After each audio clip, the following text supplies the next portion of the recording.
Assalamualaikum warahmatullahi wabarakatuh. Berjumpa kembali pada kelas morfologi untuk pertemuan kelima ini. Kita mencoba membahas tentang alomorf. Nah, sebelum kita belajar alomorf, kita mereview sedikit apa yang sudah kita pelajari pada pertemuan sebelumnya, yaitu tentang morfem bahasa Minangkabau. Ya.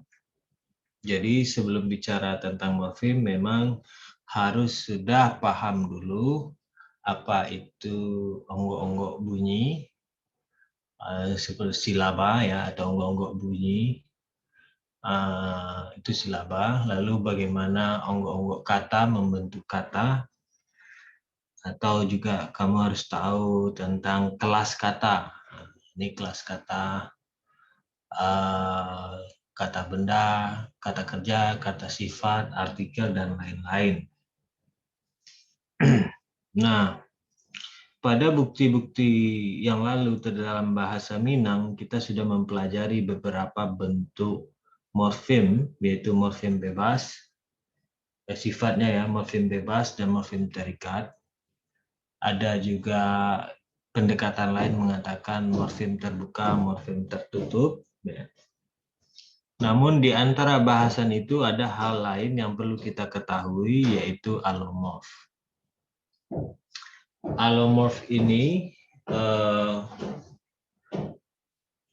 bahasa berasal dari alo ditambah dengan morfem.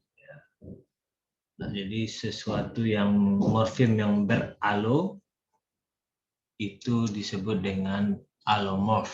Nah, bahasa Inggrisnya alomorf, morfem alternate.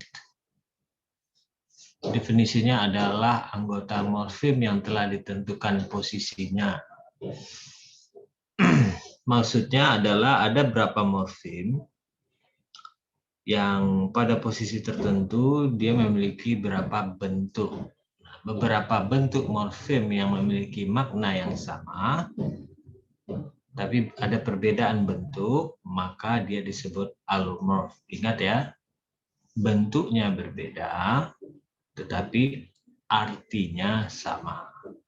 Nah, makanya di sana ada alternate atau alternate pilihan-pilihan bentuk yang ditentukan oleh konteks atau posisi di mana dia berada.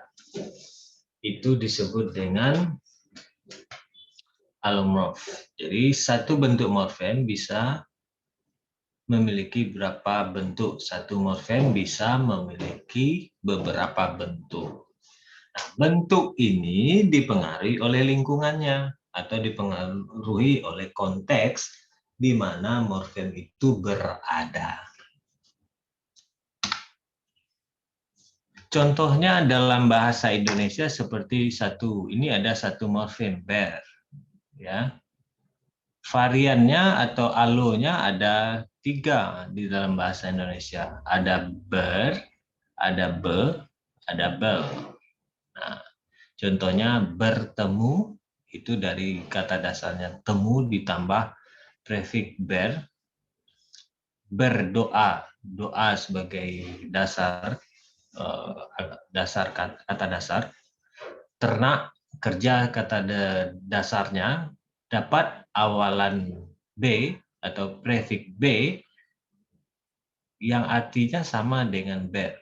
Tapi bentuk yang muncul aktualnya atau nyatanya hanya yang muncul B saja. Beternak, bukan berternak, tapi beternak atau berkerja, bukan bekerja, tetapi bekerja. Itu bentuk aktualnya atau bentuk nyatanya seperti itu. Walaupun morfem asalnya adalah ber. Kata dasar, kata akar kata dari belajar ini adalah ajar. Mendapat awalan bel dan belajar. Itu contohnya ya.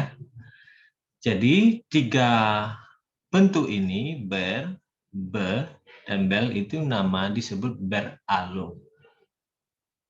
Nah, 3 morfem ini disebut alomorfnya dari morfem verb. Contoh yang lain ada juga pada morfem me. Ya. Bentuk variannya atau alonya ada me, mem, men, men, meng, dan menge. Ya, itu contohnya pada kata melihat, merawat. Jadi kita tahu dia me karena kita tahu dasarnya. Dasarnya adalah me ditambah lihat, me ditambah rawat. Bukan mer ditambah awat. Ya. Membaca, membawa, awalan men, itu contohnya ada menduga, mendengar, menyisir untuk menyusul, menggali, mengganas, ada mengecat, dan mengetik. Ya. Ini beberapa contoh dalam bahasa Indonesia. Jadi alomorfnya yang 3 ini atau yang 6 ini. Jadi dalam bahasa Indonesia morfem B memiliki 3 alomorf atau alternan.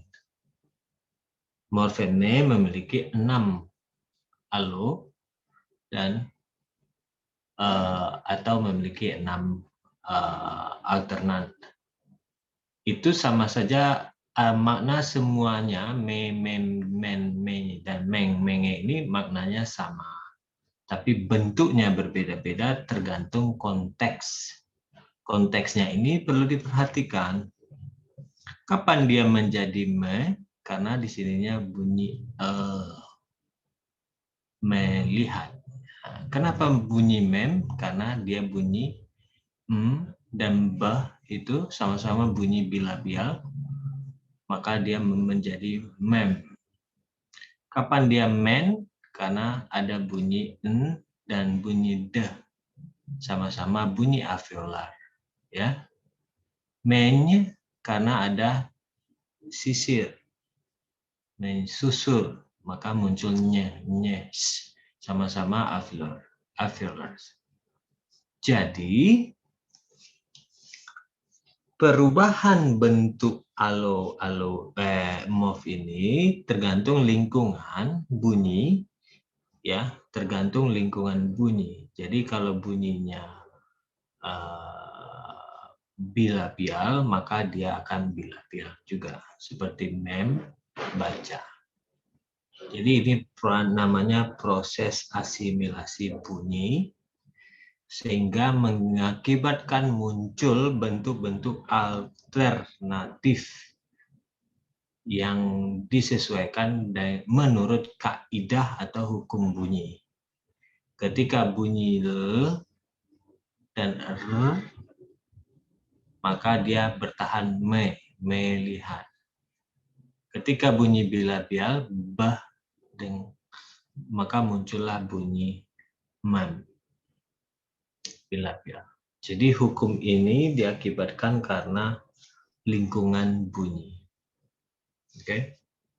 Jadi ada morfem, ada alomorf. Ya. Jadi satu morfem bisa memiliki 2 atau lebih, bahkan ada 1 alomorf seperti ini.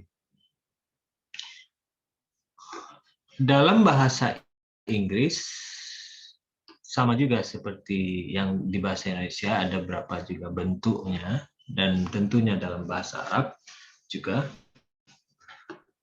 Selain daripada bentuk-bentuk itu, ada juga namanya suppletion. Contohnya dalam bahasa Inggris seperti bentuknya adalah go menjadi when. Ini perubahan, artinya sama ya, go dengan when itu artinya sama. Tetapi dia perubahan bentuk ini menentukan tensisnya. Ini namanya suppletion, ya. Yaitu perubahan bunyi yang tidak beraturan seperti go menjadi when, ya. Itu hanya terjadi di di beberapa bahasa yang ditemukan hanya dalam bahasa Inggris seperti ini yang saya tahu. Mungkin di bahasa lain mungkin juga ada. Jadi suppletion ini dia tidak jelas lingkungan bunyi, perubahan bunyi teratur seperti tadi itu tidak ada. Jadi ini agak unik ya. Jadi stemnya tidak jelas, ya kata dasarnya tidak jelas. Maksudnya tidak tahu perubahannya kenapa go menjadi when itu. Tapi sudah begitu, ya istilah bentuk ini disebut dengan suppletion. Ya. Ada juga bukti lain dalam bahasa Indonesia. Jadi ini perubahan yang jauh sekali, yaitu dari go menjadi when, itu suppletion. Tapi ada juga bentuk lain, yaitu ada zero allomorph atau ada juga zero morpheme. Biasanya kita tahu bahwa penanda jamak daripada dalam bahasa Inggris adalah merupakan penambahan s atau es. One ship itu tunggal, two ship itu jamak. Nah, bentuknya tidak ada, tetapi maknanya ada. Bentuknya tidak ada, maka disebut zero. Tapi maknanya tetap jamak di sini, walaupun bentuknya ship, tetapi makna yang kedua itu two ship, itu jamaknya. Nah, fenomena seperti ini disebut dengan zero allomorph atau allomorph kosong. Ingat kembali bahwa allomorph itu adalah varian bunyi yang diakibatkan oleh lingkungan bunyi. Ya. Jadi saya ulangi lagi, bukan varian bunyi, varian morfemes yang disebabkan oleh lingkungan bunyi. Jadi bentuknya berbeda-beda, tapi maknanya sama. Seperti contoh dalam bahasa Indonesia. Nah, seperti ini ada allomorph yang kosong. Ya.